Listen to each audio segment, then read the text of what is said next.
अस्सलाम वालेकुम। आप देख रहे हैं नाइन ब्रदर और मैं हूं नसीर जर्मनी से। नाजरीन, बाज़ वक्त इंसान के ऊपर हालात ऐसे हो जाते हैं कि उसको अपना मुल्क, अपनी धरती छोड़नी पड़ती है। इसी गरज से बहुत सारे दोस्त पाकिस्तान के दुनिया के मुख्तलिफ ममालिक में हिजरत करके गए हैं। हमारे साथ एक ऐसी फैमिली है जो मुहाजिर बन के हिजरत करके इस वक्त मलेशिया में हैं, और उनके हम हालात ज़िंदगी पता करेंगे। इसलिए कि कल एक तस्वीर मुझे मिली, वो बहुत ही अफसोसनाक, देख के रोंगटे खड़े हो गए।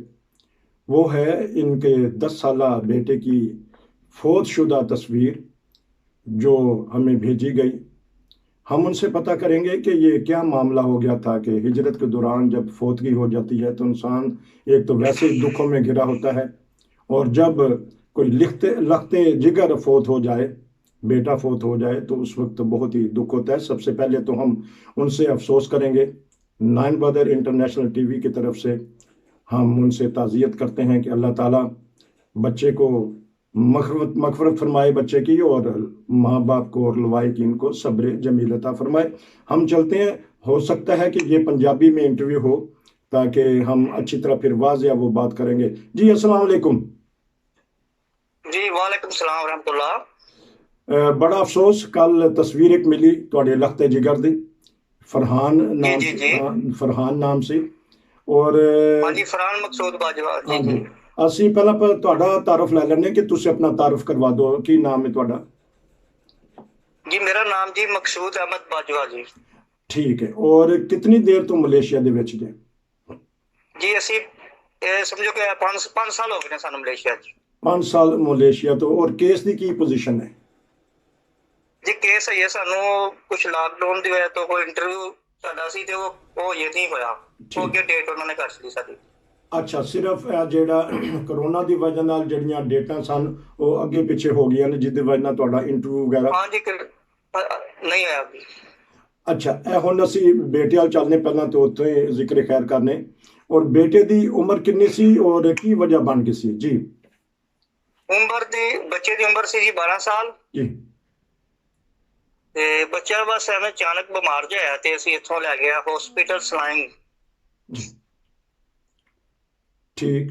ਤੇ ਉੱਥੇ ਉਹਨਾਂ ਨੇ ਕਿਹਾ ਜੀ ਇੱਧਰ ਕਰੋਨਾ ਤੇ ਮਰੀਜ਼ ਬਹੁਤ ਨੇ, ਤੁਸੀਂ ਬੱਚਾ ਜਿਹੜਾ ਇਹਨੂੰ ਨਾ, ਉਹਨਾਂ ਸਾਨੂੰ ਰੈਫਰ ਇੱਕ ਦੋ ਹੋਰ ਹਸਪਤਾਲਾਂ ਚ ਕੈਟ ਕਰੋ। ਮੈਂ ਕਿਹਾ ਜੀ ਸਾਨੂੰ ਤੁਸੀਂ ਦੱਸੋ ਜਿੱਥੇ ਕੋਈ ਲੈਟਰ ਜਾਂ ਬਣਾ ਦਿਓ ਕਿ ਜਿੱਥੋਂ ਸਾਡਾ ਬੱਚਾ ਦਾਖਲ ਹੋ ਜਾਏ। ਤੇ ਉਹਨਾਂ ਨੇ ਸਾਨੂੰ ਘੱਲਿਆ, ਅਸੀਂ ਉੱਥੇ ਜਾ ਕੇ ਤੇ ਆਪਣਾ ਬੱਚਾ ਦਾਖਲ ਕਰਾਤਾ ਪਿਛਲੇ ਟਾਈਮ। ਜੀ। ਬੱਚਾ ਦਾਖਲ ਕਰਾਉਣ ਤੋਂ ਬਾਅਦ ਅਗਲੇ ਦਿਨ ਹੀ ਬੱਚੇ ਦੀ ਡੈਥ ਹੋ ਗਈ ਹੈ। ਅੱਛਾ। 10 ਵਜੇ ਸੁਬਾਹ। ਓਹੋ। 28 ਨੂੰ ਗਿਆ ਤੇ 29 ਨੂੰ ਡੈਥ ਹੋ ਗਈ ਬੱਚੇ ਦੀ। ਅੱਛਾ, ਤਾਂ ਲੇਕਿਨ ਬੱਚੇ ਨੂੰ ਕੀ ਚੀਜ਼ ਸੀ, ਕੀ ਸ਼ਿਕਾਇਤ ਸੀ, ਕਿਹੜੀ ਚੀਜ਼ ਦੀ? ਬੱਚੇ ਨੂੰ ਬਸ ਇਹ ਤੇ ਔਰ ਜ਼ਹਿਨੀ ਮਸਲਾ ਹੀ, ਬੱਚਾ ਸਿਰਫ ਬੋਲਦਾ ਨਹੀਂ ਸੀ, ਬਕਾਇਆ ਸਭ ਕੁਝ ਸੁਣਦਾ ਸੀ, ਸਿਰਫ ਬੱਚਾ ਬੋਲਦਾ ਨਹੀਂ ਸੀ। ਆ ਜੀ ਅੱਛਾ। ਬੋਲ ਨਹੀਂ ਸਕਦਾ ਬੱਚਾ। ਠੀਕ।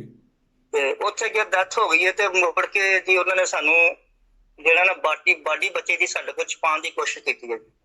ਅੱਛਾ, ਲੇਕਿਨ ਬੋਲ ਨਹੀਂ ਸਕਦਾ ਬਚਪਨ ਤੋਂ, ਇਹ ਕੁਝ ਵਜੂਹਾਤ ਸਨ? ਤੁਸੀਂ? ਹਾਂਜੀ, ਬੱਚਾ ਸ਼ੁਰੂ ਤੋਂ ਨਹੀਂ ਜੀ ਬੋਲਦਾ। ਅੱਛਾ, ਲੇਕਿਨ ਉਹ ਸੁਣਾਈ ਉਹਨਾਂ ਨੂੰ ਦਿੰਦਾ ਸੀ, ਬੱਚੇ ਨੂੰ, ਬੇਟੇ ਨੂੰ ਸੁਣਾਈ ਦਿੰਦਾ ਸੀ? ਹਾਂਜੀ, ਬੱਚਾ ਸੁਣਦਾ ਸੀ, ਸਾਰਾ ਕੁਝ ਕਰਦਾ ਸੀ। ਅੱਛਾ। ਤੇ ਉਹਦੀ ਵਾਲਦਾ ਹੀ ਉਹਨੂੰ ਸਾਂਭਦੀ ਸੁਣਦੀ ਸੀ। ਠੀਕ ਠੀਕ ਠੀਕ ਠੀਕ ਠੀਕ ਠੀਕ। ਕਿਉਂਕਿ ਖਾਣਾ ਸ਼ਾਨਾ ਵੀ ਇਸ਼ਾਰਿਆਂ ਨਾਲ ਮੰਗ ਲੈਂਦਾ ਸੀ, ਸਿਰਫ ਸੁਣਦਾ ਸੀ ਕਿ ਬੋਲਿਆ ਨਹੀਂ ਸੀ ਜਾਂਦਾ ਬੱਚੇ ਕੋਲੋਂ। ਲੇਕਿਨ ਦੇਖਣ ਚ ਆਇਆ ਹੈ ਕਿ ਅਗਰ ਖੁਦਾ ਨਾ ਖਾਸਤਾ ਅਗਰ ਕੋਈ ਬਹਿਰਾ ਬੱਚਾ ਹੋਵੇ ਤਾਂ ਉਹ ਬੋਲ ਨਹੀਂ ਸਕਦਾ, ਤੇ ਲੇਕਿਨ ਬੱਚੇ ਦਾ ਪਾਕਿਸਤਾਨ ਦੇ ਵਿੱਚ ਜਾਂ ਕੀ ਵਜ੍ਹਾ ਬਣੀ ਤਾਂ ਕਿ ਅਸੀਂ ਉੱਥੋਂ ਹੀ ਹੁਣ ਗੱਲ ਸ਼ੁਰੂ ਕਰਾਂਗੇ। ਜੀ ਅਸੀਂ ਪਾਕਿਸਤਾਨ ਬਹੁਤ ਹਸਪਤਾਲਾਂ 'ਚ ਵੀ ਗਏ ਹਾਂ ਜੀ ਬੱਚੇ ਨੂੰ ਲੈ ਕੇ। ਇਲਾਜ ਨੂੰ ਵੀ ਇੱਕ ਦੋ ਜਗ੍ਹਾ ਤੇ ਕਰਾਇਆ ਸਨ। ਕਲਮਾ ਚੌਂਕ ਹਸਪੀਟਲ ਸੀ, ਉੱਥੇ ਜਾ ਕੇ ਅਸੀਂ ਬੱਚੇ ਨੂੰ ਦਾਖਲ ਵੀ ਕਰਾਇਆ ਜੀ। ਉੱਥੇ ਬੱਚੇ ਦੇ ਇਲਾਜ ਵੀ ਕਰਾਇਆ। ਉਹਨਾਂ ਨੇ ਦਵਾਈਆਂ ਬਹੁਤ ਤੇਜ਼ ਦੇ ਕੇ ਬੱਚੇ ਦਾ ਨਾ, ਬੱਚਾ ਬੇਹੋਸ਼ ਹੋ ਗਿਆ ਸੀ ਸਾਡਾ ਉੱਥੇ ਵੀ ਪਾਕਿਸਤਾਨ ਵੀ। ਓਹੋ। ਤੇ ਉੱਥੋਂ ਫਿਰ ਸਾਨੂੰ ਉਹਨਾਂ ਨੇ ਜਿਨਾ ਹਸਪੀਟਲ ਰੈਫਰ ਕਰਤਾ ਸੀ, ਤੇ ਉਹਨਾਂ ਨੇ ਲੜ ਕੇ ਵੀ ਸਾਡਾ ਤੇ ਮਾਸੂਮ ਬੱਚਾ, ਤੁਸੀਂ ਕੀ ਜ਼ੁਲਮ ਅੱਡੀਆਂ ਤੇਜ਼ ਦਵਾਈਆਂ ਆਈਆਂ ਕੀ ਤੁਸੀਂ। ਉੱਥੇ ਬੱਚਾ ਸਾਡਾ 7 ਦਿਨ ਜੀ ਬੇਹੋਸ਼ ਰਿਹਾ। 7ਵੇਂ ਦਿਨ ਤੋਂ ਬਾਅਦ ਬੱਚੇ ਨੂੰ ਹੋਸ਼ ਆਈ ਸੀ ਉੱਥੇ। ਓਹੋ। ਲੇਕਿਨ ਪਾਕਿਸਤਾਨ ਦੇ ਵਿੱਚ ਇਹ ਜਿਹੜੇ ਸਰਕਾਰੀ ਹਸਪੀਟਲ ਸਨ ਜਾਂ ਪ੍ਰਾਈਵੇਟ ਸੀ ਜਾਂ ਵੈਸੇ ਨੀਮ ਹਕੀਮ ਜਿਹੜੇ ਹੁੰਦੇ ਨੇ ਨਾਰਮਲ? ਸਰਕਾਰੀ ਹਸਪੀਟਲ ਸੀ। ਉਹ ਪ੍ਰਾਈਵੇਟ ਅਸੀਂ ਪਹਿਲਾਂ ਇਲਾਜ ਕਰਾਉਂਦੇ ਰਹੇ ਨਾ ਬੱਚੇ ਦਾ, ਉੱਥੇ ਸੀ ਕਿ ਬੱਚਾ ਬੋਲ ਪਏਗਾ। ਠੀਕ ਠੀਕ। ਤੇ ਅਸੀਂ ਉੱਥੇ ਬਹੁਤ ਜ਼ਿਆਦਾ ਮਿਹਨਤ ਬੱਚੇ ਨਾਲ ਕੀਤੀ, ਉੱਥੇ ਦਾਖਲ ਵੀ ਕਰਾਇਆ, ਪਰ ਉਹਨਾਂ ਨੇ ਕੁਛ ਨਹੀਂ, ਉਹ ਬੱਚੇ ਨੂੰ ਸਗੋਂ ਰੱਖਿਆ। ਅਸੀਂ ਪੈਸਾ ਬਿਮਾਰ ਕਰ ਛੜਿਆ ਬੱਚੇ ਸਾਡੇ ਨੂੰ। ਓਹੋ। ਲੇਕਿਨ ਪਾਕਿਸਤਾਨ ਫਿਰ ਜਨਾਬ ਹਸਪੀਟਲ ਉੱਥੇ ਠੀਕ ਅਸੀਂ ਕਰਾਇਆ ਫਿਰ। ਜੀ ਜੀ ਠੀਕ ਹੋ ਗਿਆ। ਔਰ ਜਿਸ ਤਰ੍ਹਾਂ ਤੁਸੀਂ ਦੱਸਿਆ ਕਿ ਅਸੀਂ ਇਹੀ ਮੌਜੂ ਰੱਖਾਂਗੇ ਕਿ 5 ਸਾਲ ਪਹਿਲਾਂ ਤੁਸੀਂ ਮਲੇਸ਼ੀਆ ਆਏ ਔਰ ਤੁਹਾਡੀ ਹਜੇ ਪਹਿਲੀ ਪ੍ਰੋਟੋਕਾਲ ਯਾਨੀ ਪਹਿਲਾ ਇੰਟਰਵਿਊ ਵੀ ਨਹੀਂ ਹੋਇਆ, ਔਰ ਜਦੋਂ ਬੱਚੇ ਨੂੰ ਬੁਖਾਰ ਵਗੈਰਾ ਹੋਇਆ ਸੀ ਘਰ ਦੇ ਵਿੱਚ? ਹਾਂਜੀ, ਬਸ ਇਹ ਨਾ ਨਾਰਮਲ ਬੁਖਾਰ ਜਿਹਾ ਹੀ ਹੋਇਆ ਰਾਤ ਨੂੰ। ਤੇ ਅਸੀਂ ਸਵੇਰ ਜਿਹੜੇ ਨੇ ਅਸੀਂ ਇਹਨੂੰ ਲੈ ਗਏ ਉੱਥੇ ਹਸਪਤਾਲ ਜੀ 28 ਤਰੀਕ ਸਾਰੇ ਦਿਨ 28 ਤਰੀਕ ਕੋ। ਠੀਕ ਹੋ। ਤੇ ਲੇਕਿਨ ਇਹਦੇ ਤੁਸੀਂ ਦੱਸ ਸਕੋਗੇ ਕਿ ਖੁਦਾ ਨਾ ਖਾਸਾ ਕਰੋਨਾ ਤਾਂ ਨਹੀਂ ਸੀ ਬੱਚੇ ਨੂੰ? ਨਹੀਂ, ਬੱਚੇ ਨੂੰ ਕਰੋਨਾ ਨਹੀਂ, ਬੱਚੇ ਦੀਆਂ ਰਿਪੋਰਟਾਂ ਕਲੀਅਰ ਨੇ ਜੀ, ਸਾਡੇ ਕੋਲ ਰਿਪੋਰਟਾਂ ਨੇ, ਬੱਚੇ ਦੀ ਰਿਪੋਰਟ ਕਲੀਅਰ ਹੈ। ਔਰ ਤੁਹਾਡੇ ਕਿਸੇ ਫੈਮਿਲੀ ਮੈਂਬਰ ਨੂੰ ਜਾਂ ਕਿਸੇ ਨੂੰ ਹੋਰ? ਨਹੀਂ ਜੀ, ਕਿਸੇ ਨੂੰ ਨਹੀਂ। ਕਿਸੇ ਨੂੰ ਭਾਈ ਮੇਰੇ ਜਿਹੜੇ ਉੱਧਰ ਰਹਿੰਦੇ ਹਨ ਉਹਨਾਂ ਨੂੰ ਹੋਇਆ ਸੀ, ਉਹ ਵੀ ਕਲੀਅਰ ਹੋ ਗਿਆ, ਠੀਕ ਹੋ ਗਏ ਸਾਰੇ। ਤੁਹਾਡੇ ਨਾਲ ਪਹਿਲਾਂ ਗੱਲ ਕਰ ਰਹੇ ਸੀ, ਉਹਨਾਂ ਨੂੰ ਹੋਇਆ ਸੀ, ਮਸਲਾ ਬਣਿਆ ਸੀ। ਹਾਂ ਠੀਕ ਹੈ। ਤੇ ਸਾਡੀ ਫੈਮਿਲੀ ਕਿਸੇ ਨੂੰ ਅੱਲਾ ਦਾ ਫਜ਼ਲ, ਕੋਈ ਐਸਾ ਮਸਲਾ ਅੱਲਾ ਦਾ ਕਲੀਅਰ, ਅੱਲਾ ਦਾ ਕਰਮ।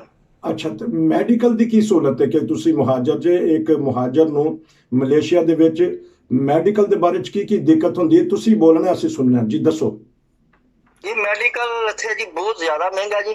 ਮੈਡੀਕਲ ਇੱਥੇ ਚਾਰੇ ਕਈ ਲੋਕ ਨੇ, ਹੁਣ ਦਿਹਾੜੀ ਚਾਰੇ ਕੰਮ ਕਰਨ ਦੀ ਇਜਾਜ਼ਤ ਕੋਈ ਨਹੀਂ, ਬੱਚਿਆਂ ਲਈ ਚੋਰੀ ਛੁਪੀ ਲੋਕ ਦਿਹਾੜੀਆਂ ਲਾਉਂਦੇ ਨੇ ਜੀ।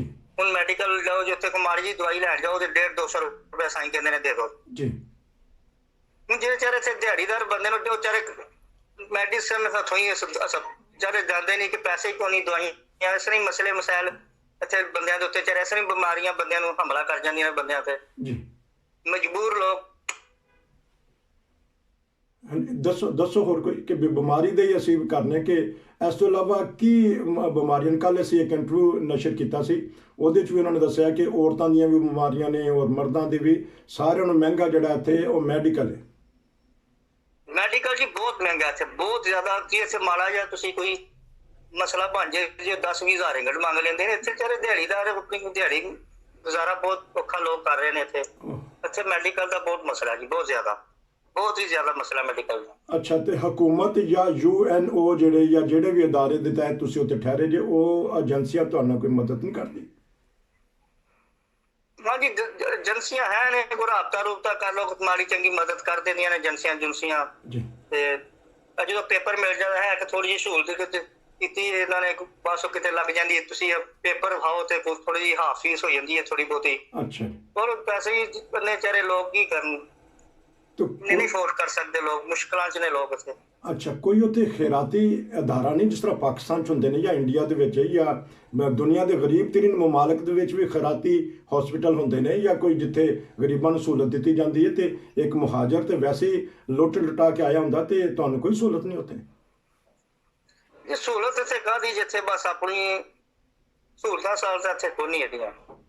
ਸਾਡੇ ਲੋਕਾਂ UN ਨੂੰ ਕਾਹਦੀਆਂ ਸਹੂਲਤਾਂ ਨੇ ਇੱਥੇ? ਅੱਛਾ, ਇਹ ਜੀ ਮਾੜੀ ਮੋਟੀ ਜੋ ਮਦਦ ਕਰ ਦਿੰਦੇ ਨੇ, ਮਾੜੀ ਚੰਗੀ ਮਦਦ ਕਰ ਦਿੰਦੇ ਨੇ। ਠੀਕ। ਤੇ ਇਹਦੇ ਦੱਸੋਗੇ ਕਿ ਬੱਚਿਆਂ ਦੀ ਤਾਲੀਮ ਦੇ ਬਾਰੇ ਚ ਕੀ ਤਰੀਕੇਕਾਰ ਤੁਸੀਂ ਕੀਤਾ ਕਿ ਬੱਚੇ ਇਸ ਤੋਂ ਫਰਹਾਨ ਤੋਂ ਇਲਾਵਾ ਵੀ ਛੋਟੇ ਬੱਚੇ ਹੈਗੇ ਨੇ ਕੋਈ? ਹਾਂਜੀ, ਮੇਰੇ ਬੱਚੇ ਹੈ ਨੇ ਜੀ, ਬੱਚੇ। ਉਹਨਾਂ ਦੇ ਸਕੂਲ ਵਗੈਰਾ ਦਾ ਕੀ ਤਰੀਕੇਕਾਰ ਹੈ? ਕੁਛ ਨਹੀਂ, ਬੱਚੇ ਇੱਥੇ ਕੁਛ ਨਹੀਂ, ਬੱਚੇ ਘਰ ਬੈਠੇ ਨੇ। ਠੀਕ। ਬਾਜੀ ਨਾ ਕੋਈ ਸਕੂਲ ਨਾ ਕੋਈ ਪੜ੍ਹਾਈਆਂ, ਉਹ ਪੈਸੇ ਹੈ ਕੋਈ ਪੜ੍ਹਾਈਆਂ ਆਨਲਾਈਨ ਹੀ ਚੱਲਦੀਆਂ ਨੇ, ਪਰ ਉਹ ਕੀ ਕੁਛ ਵੀ ਨਹੀਂ, ਬੱਚਿਆਂ ਦਾ ਬੇੜਾ ਗਰਕ ਜੀ। ਕੀ ਐਸਾ ਦੀਆਂ ਪੜ੍ਹਾਈਆਂ ਤੇ ਨਹੀਂ ਹੈ ਇੱਥੇ, ਉਹ ਤੇ ਹੈ ਕਿ ਸਿਰਫ ਬੱਚੇ ਟਾਈਮ ਪਾਸ ਕਰ ਰਹੇ ਨੇ ਜੀ, ਬੱਚੇ ਜੀ ਚਲੋ ਟਾਈਮ ਪਾਸ ਬੱਚਿਆਂ ਦਾ। ਅੱਛਾ, ਕਰੋਨਾ ਦੀ ਵਜ੍ਹਾ ਨਾਲ ਘਰ 'ਚ ਨੇ ਜਾਂ ਵੈਸੇ ਹੀ ਉਹ ਇਹਨਾਂ ਨੂੰ ਇਜਾਜ਼ਤ ਨਹੀਂ ਸਕੂਲ 'ਚ ਜਾਣ ਦੀ? ਨਹੀਂ, UN ਸਕੂਲ ਇੱਥੇ ਖੁੱਲੇ ਸਨ, ਕੋਈ ਇਜਾਜ਼ਤ ਨਹੀਂ ਨਾ ਹੈ ਇੱਥੇ, ਸਕੂਲ ਦੀ ਇਜਾਜ਼ਤ ਨਹੀਂ ਹੈ।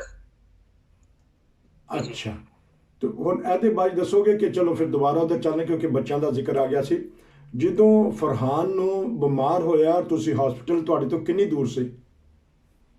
ਜੀ ਇੱਥੋਂ 1.5 ਘੰਟਾ ਲੱਗਦਾ ਜੀ, KL ਹਸਪੀਟਲ ਹੈ।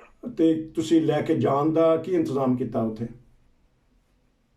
ਜੀ ਜਾਣ ਦਾ ਸੀ ਇੱਥੇ ਆਪਣੇ ਇੱਕ ਅਜ਼ੀਜ਼ ਨੇ, ਉਹਨਾਂ ਨੂੰ ਮੈਂ ਕਾਲ ਕੀਤੀ, ਉਹ ਆਏ ਤਾਂ ਫਿਰ ਗੱਡੀ ਤੇ ਪਾ ਕੇ ਸੀ ਉੱਥੇ ਲੈ ਗਏ। ਠੀਕ।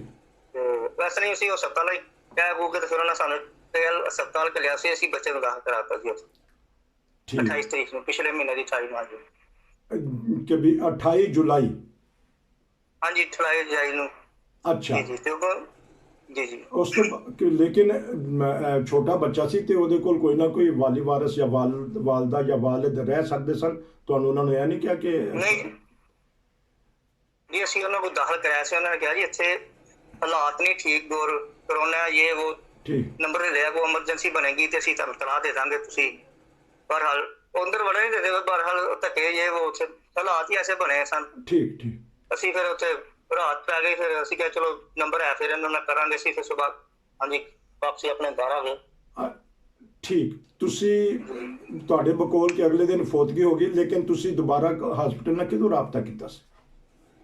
ਜੀ ਅਗਲੇ ਦਿਨ ਉਹਨਾਂ ਦੀ ਕਾਲ ਆਈ ਸੀ ਜੀ ਹਸਪੀਟਲ ਤੋਂ, ਠੀਕ ਤੇ ਉਹਨਾਂ ਦੀ ਸਾਨੂੰ ਕਾਲ ਆਈ ਸੀ ਕੋਈ ਪਿਛਲੇ ਟਾਈਮ ਠੀਕ 2-3 ਵਜੇ ਨਾਲ, ਕਿਉਂਕਿ ਬੱਚੇ ਦੀ ਡੈਥ ਸੁਬਾਹ 10 ਵਜੇ ਹੋ ਗਈ ਸੀ ਤੇ ਉਦੋਂ ਨੇ ਸਾਨੂੰ ਆਖਿਆ ਕਿ ਬੱਚੇ ਦੀ ਤਬੀਅਤ ਜਿਹੜੀ ਹੈ ਬਹੁਤ ਨਾਜ਼ੁਕ ਹੈ ਠੀਕ ਤੇ ਦੁਆ ਕਰੋ।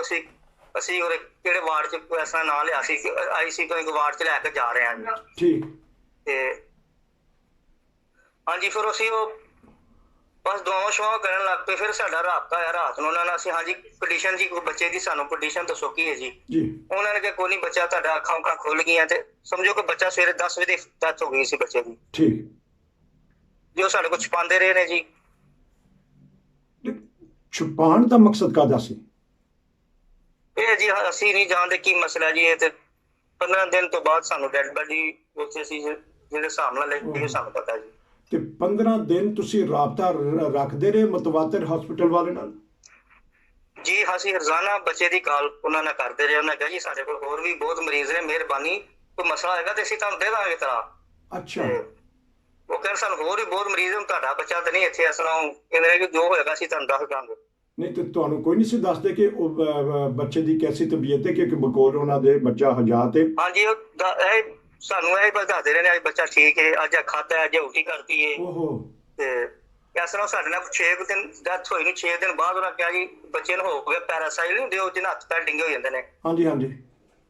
ਉਹਨਾਂ ਕਿਹਾ ਜੀ ਤੁਹਾਡੇ ਬੱਚੇ ਨੂੰ ਪੈਰਾਸਾਈਲ ਹੋ ਗਿਆ। ਠੀਕ। ਤੇ ਅਸੀਂ ਬੜੇ ਪਰੇਸ਼ਾਨ ਸੀ ਕਿ ਉਹਨੇ ਕਿਹਾ ਜੀ ਤੁਹਾਡਾ ਬੱਚਾ ਕਿਸੇ ਵਾਰਡ 'ਚ ਸ਼ਿਫਟ ਕਰ ਦਿੱਤਾ। ਅਸੀਂ ਕਿਹਾ ਕਿਹੜੀ ਵਾਰਡ 'ਚ ਸ਼ਿਫਟ ਕਰਦਾ ਜੀ? ਠੀਕ।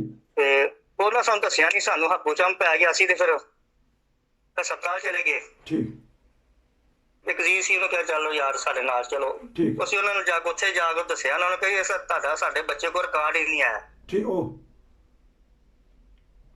ਤੇ ਫਿਰ ਕਿਸ ਤਰ੍ਹਾਂ ਪਤਾ ਚੱਲਿਆ? ਹਸਪੀਟਲ ਵਾਲੇ ਅਸੀਂ ਕਿਹਾ ਜੀ ਤਾਂ ਪਰਚੀਆਂ ਤੁਹਾਡੇ ਹਸਪਤਾਲ ਦੀਆਂ ਨੇ ਨਾ, ਅਸੀਂ ਇੱਥੇ ਹੀ ਬੱਚਾ ਜਮ੍ਹਾਂ ਕਰਾ ਗਏ ਆ। ਠੀਕ। ਤੇ ਤੁਸੀਂ ਸਾਨੂੰ ਹੁਣ ਕਹਿ ਰਹੇ ਹੋ ਕਿ ਸਾਡੇ ਕੋਲ ਤੁਹਾਡੇ ਬੱਚੇ ਦਾ ਕੋਈ ਰਿਕਾਰਡ ਹੀ ਕੋਈ ਨਹੀਂ। ਓਹੋ। ਉਹ ਅਸੀਂ ਬੜਾ ਉੱਥੇ ਰੋਲਾ ਰੱਪਾ, ਬੜਾ ਉੱਥੇ ਖੱਜਲ ਖਵਾਰ, ਇਹ वो कभी उस मैं इमरजेंसी में जाओ, कभी उस इमरजेंसी में जाओ। हम बहुत जिलो ख्वार हो के फिर एंड पे जाकर पिछला टाइम हो गया, हमें उधर बैठे, हमें बताओ हमारा बच्चा किधर है। ठीक।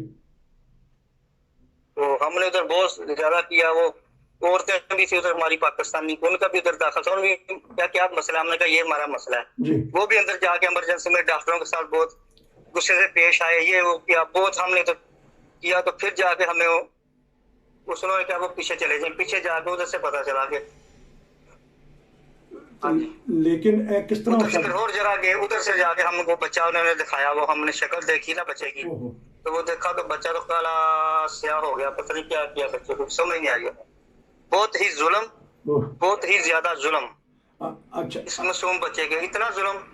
अच्छा, अब ये बताइएगा कि आपको किस तरह ये सबूत है कि बच्चा वहाँ उस अगले दिन ही फौत हो चुका था, क्योंकि हॉस्पिटल का रिकॉर्ड है मेरे पास। उधर हम गए, हमें जब कागज मिले ना उधर हॉस्पिटल, जब हम जाके 15 दिन बाद उधर गया, तो बच्चा जब उधर हमें भेजा के वहाँ चले जाए, उधर जाके हमने उधर कागज देखे ना जी, ऊपर 28 को हम जब अगले दिन 10 बजे बच्चे की डेथ हो गई, हमारे पास वो कागज है जिसके ऊपर लिखा एक दिन रह रात बच्चा, सुबह बच्चे की डेथ हो गई है। अच्छा, तो लेकिन ये गलती फिर कहाँ से ऊपर हुई? लिखा है ये गलती कहाँ से है कि गलती हॉस्पिटल के अमले से हुई ना, क्योंकि डॉक्टर तो बड़े हैं, सर्जन है, उन्होंने तो फिर अपना काम और डेथ सर्टिफिकेट भी दे दिया, तो गलती कहाँ से हुई है फिर? बस ये देख रहे हैं कि हम जाते रहे हैं جب وہ بچہ اس کے دوسرے دن بعد بھی ہم ادھر کی زبان والا آدمی لے گئے تھے. ہمیں نے کہا کہ یہ ماں ہی ہے, اس کو بچہ دکھا دیں, 2 منٹ کے لیے بچہ دھارے ایمرجنسی میں. وہ ماں کے بارے تو بولتے ہیں, ماں کے بغیر بچہ رہتا ہی نہیں تھا. ہم بہت ادھر ترلے روئے پیٹے ہیں کہ ہمیں 2 منٹ کے لیے ہمارا بچہ دکھا دیں. تو ہمارا بچہ بولتا نہیں, بچہ کسی کو دیکھ کے گھبرا جاتا ہے. تو وہ کہن جی انہوں نے سانو کیا ٹھیک ہے تسی وہ ڈاکٹر جہاں سانو ملائی وہ بندہ ترلے بہت کیے, میری بات کبھی ادھر کبھی ادھر کبھی ادھر گھمائے کبھی ادھر گھمائے, ہم کو گھماتے رہے ادھر 3-4 گھنٹے. ہم نے بہت ان کو سفارش کی کہ مہربانی ہمارا بچہ ذرا ہمیں تھوڑا سا ماں ہی اس پہ چہرہ دکھا دے بچے کا. تو کہیں جی وہ پیچھے آپ کا بچہ ہے, ٹھیک ہے بچہ آپ کا یہ ہے وہ ہے, بس ہمیں سیدھی بات ہی نہیں بتائی انہوں نے. ہم وہ کہتا چلو آ جائیں, ڈرائیور صاحب گاڑی والا وہ سال لڑکا گیا, وہ کہتے آ جائیں واپس چلے جائیں, انہوں نے آپ کو نہیں ملنے دینا. کیونکہ بچہ اس سے جب گیا 2 دن پہلے ڈیتھ ہو گئی ہے, تو ہمیں بتانا تو چاہیے تھا نا آپ کا بچہ, آپ کی ڈیتھ ہوگی بچے کی. ٹھیک. اچھا, کیونکہ ہمارا وقت گزرتا جا رہا ہے, ایسے ہی آپ نے بات بتائی ہے کہ 1-2 باتیں اسی میں اور پتہ کر لیتا ہوں کہ اس تو بعد تسی کی کیتا جدو بچے دی انہوں نے تانوں حوالے کر دیتا ہے, تے پھر اس تو بعد تدفین وغیرہ دا, جنازے وغیرہ دا, کیونکہ ملیشیا بھی ایک مسلمان ملک ہے, تے پھر کی انتظام کیتا گیا پھر؟ جی پھر اسی اتنے اپنی جماعت نے رابطہ قائم کیتا ملیشیا جی. چلو تو اسی کوشش کی کہ ڈیڈ باڈی پاکستان چل جائے, بس کچھ مجبوریاں سن اتنے. ٹھیک. اور وجہ تو سارے بچے دی ڈیڈ باڈی پاکستان نہیں جان دی تھی, بڑا اتنے گیا ایمبیسی جی ادھر ادھر بہت کیا انہوں نے. ٹھیک. اور پتہ نہیں کی مسئلہ ہے, بچے دی ڈیڈ باڈی پاکستان نہیں انہیں جان دیتی سی. تے پھر اسی اتنے ہی تقسیم اتنے چراس قبرستان ساڈا سی اتنے اللہ دی شکر بچے ਨੂੰ تقسیم کرتے ہیں. ہاں ٹھیک ہے. بہرحال بڑا جڑا ایسا غمناک تسی واقعہ بیان کیتا ہے, لیکن اگر تسی اجازت دو تے جڑی تسی بچے دی کل تصویر مینوں آئی ہے وہ اسی لگا سکنے اپنے 9 بجے ٹی وی دے اوتے؟ بچے دی تصویر لانا؟ ہاں جی اوکے. ہاں جی بالکل لگا لیں, کوئی مسئلہ نہیں, لگائیں تصویر لگا لیں. ہم تو دنیا کو بتائیں ہیں کہ ہمارے ساتھ یہ ظلم ہو رہا ہے ملیشیا میں. ہاں بہرحال یہ تو کسی کے ساتھ ہونا تو اس کو پتہ چلے نا یہ ظلم. چھوٹا سا بچہ جب کسی کا جاتا ہے, وائف ہے میری, وہ اس کی طبیعت ہی بہت نازک رہتی ہے ادھر. ٹھیک ہے. اصل میں ایک بات کہنا چاہتا ہوں, اب ہمارا ملیشیا کی حکومت سے یا کسی بھی حکومت سے گلہ شکوہ نہیں ہے, لیکن ہم یہ بتانا چاہتے ہیں, ہمارا کسی سے کوئی گلہ شکوہ نہیں, صرف یہ بتانا چاہتے ہیں کہ جو ایک مہاجر کے حق ہوتے ہیں, حقوق ہوتے ہیں, اور جو پریشانیاں ہوتی ہیں مہاجرین کو, وہ ہم اجاگر کر رہے ہیں. اور ساتھ یہ بھی بتا رہے ہیں کہ دیکھیں کہ جب ہجرت کر کے آتے ہیں تو یہ مسائل ہوتے ہیں. اس کے علاوہ اچھا پھر آپ کی تدفین وغیرہ ہو گئی, اور جون سا یہ کرونا کی وجہ سے آپ کو سب کو شامل ہونے دیا اس میں؟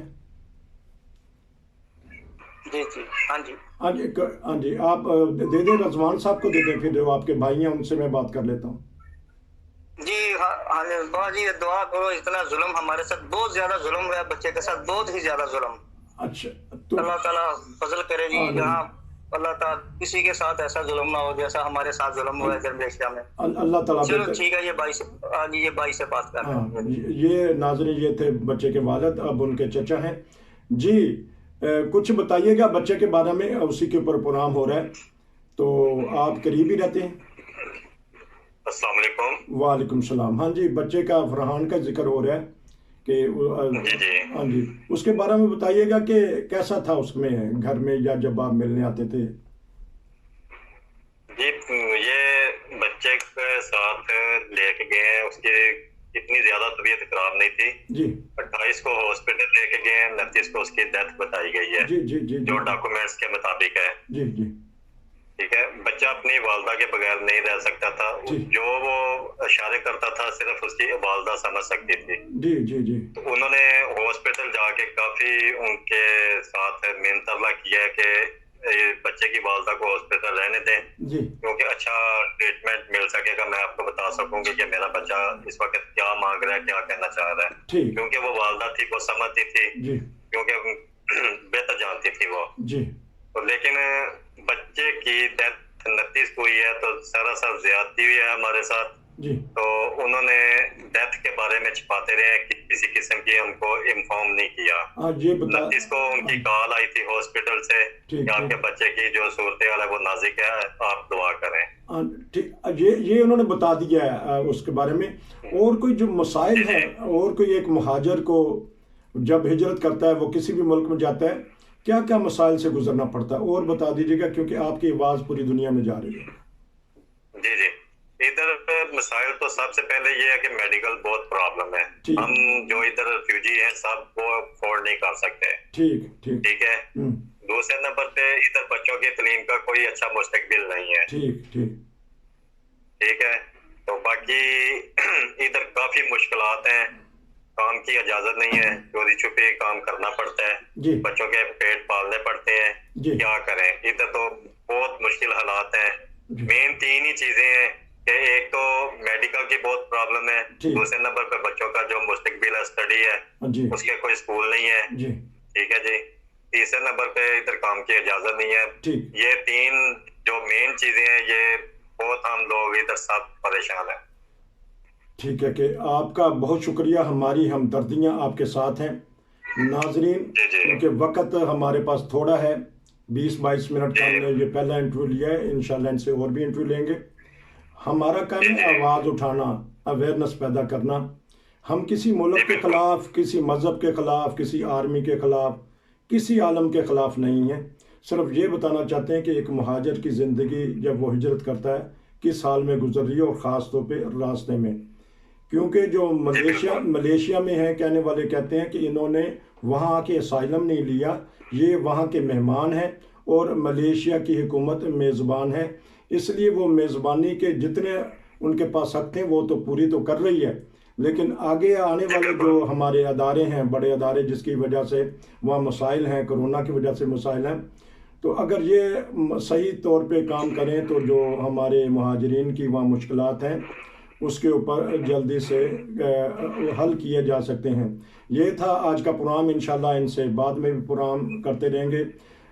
आपसे फिर ये दरख्वास्त करेंगे कि अगर आपके पास भी ऐसे कोई मसाइल हैं, कोई आप मशवरा देना चाहते हैं, किसी किस्म की रहनुमाई करना चाहते हैं, 9 बजे टीवी को इंटरव्यू दीजिए, हम इंशाल्लाह बताइए, अपने राय दीजिए। हमने स्पेशल प्रोग्राम भी, हमने स्पेशल टेलीफोन भी जारी कर दिया है, जहां आप आके व्हाट्सएप मैसेज या वैसे टेलीफोन कर सकते हैं, बता सकते हैं। उम्मीद है कि ये आपको प्रोग्राम पसंद आएगा। इंशाल्लाह जरूर, हम जो भी अपडेट नहीं होगी इंशाल्लाह हम आपसे कांटेक्ट करेंगे, आपको बताते रहेंगे, आगाह करते रहेंगे। हाँ जी, आप दोनों भाइयों का शुक्रिया। बच्चे की वालदा को भी सब्र का कहें, जो छोटे छोटे बहन भाई हैं वो भी मिस कर रहे होंगे अपने इस भाई को। ये था आज का प्रोग्राम। इंशाल्लाह दोबारा किसी नए प्रोग्राम से मिलेंगे। नसीर को इजाज़त दीजिए। अस्सलाम वालेकुम रहमतुल्लाह।